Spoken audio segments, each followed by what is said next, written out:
Hello, is that David Busarus? It is. And this is Steve, I take it. It is. How are you doing? I'm doing very well. Very good. So what were you up to today? Were you doing a bit of gardening?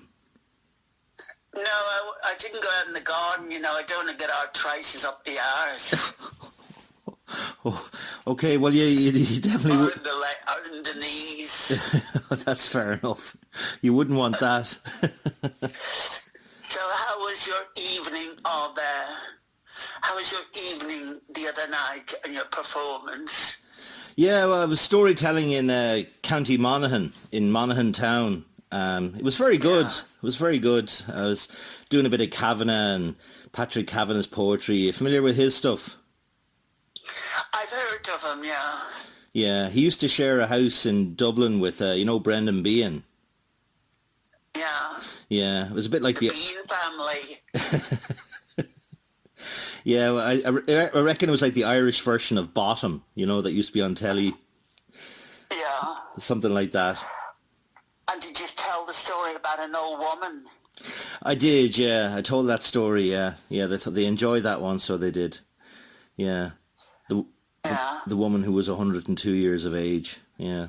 Yeah, they got Yeah. yeah, they enjoyed that. And, I did a few ghost stories, did a few stories about, the Banshee and the Puka and, of course, the fairy folk and all that, Yeah. And you didn't give anyone a heart attack. There was no ambulance need to be called or anything.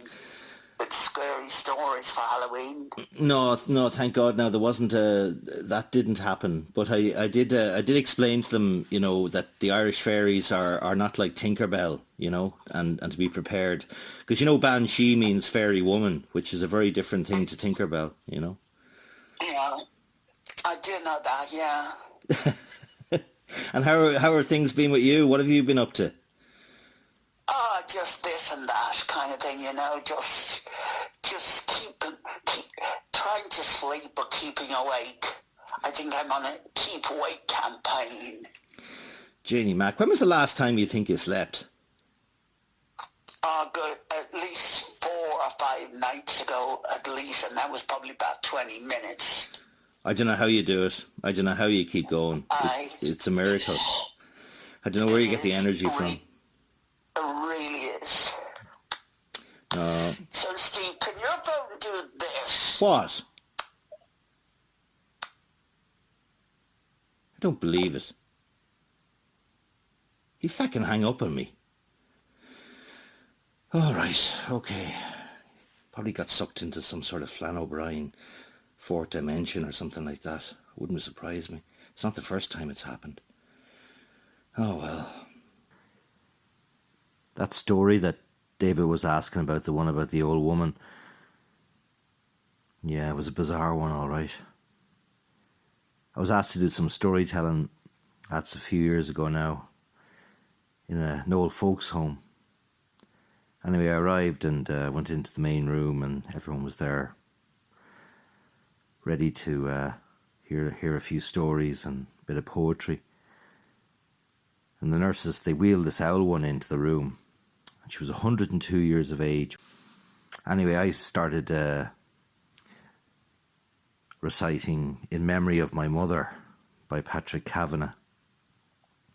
And there I was in full flight, thinking I was a great fella altogether, when all of a sudden I heard this voice going, "Ah, Jesus! What is this shite? Why do I have to be subjected to this shite?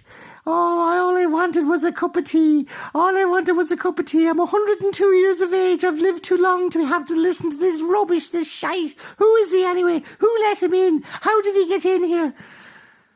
So I just kept going because I was always told, like, no matter what, just keep going, keep going. So I kept her lit. And then I could hear the nurse saying to her, It'll only be another minute or two and the man will be finished. Just let him finish. And she goes, "I'm 102 years of age. I mightn't last that long. Ah, Jesus, why is he still here? Get rid of him. Ah, I can't listen to this shit." Well, I finished the poem. And the nurse came over to me and, she was really embarrassed. And she said, I'm so sorry about that, Steve, And I said, no, that's fine. To be honest with you, that's gold dust. Sure, how do you think Father Ted was written? Ah, well, Patrick Kavanagh, what? I have lived in important places, times when great events were decided. Who owned that half rood of rock, a no man's land, surrounded by our pitchfork-armed claims? I heard the Duffies shouting, "Damn your souls!" and Owl McCabe seen stripped to the waist, overstepping the plot, defying blue cast steel.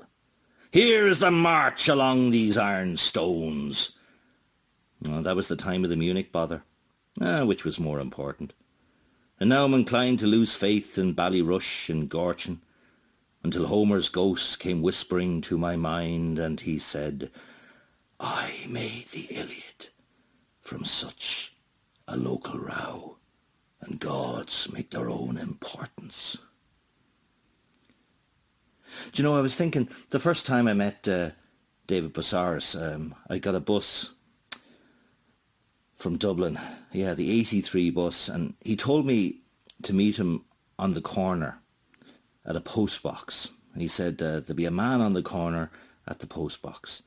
And I was trying to explain this to the bus driver, and because there was no actual bus stop per se, and we were looking out for this post box, and the bus driver says, is it that one? Is it this one? And I says, well, no, it's a big post box, and there'll be a man on the corner, and he's a virgin prune.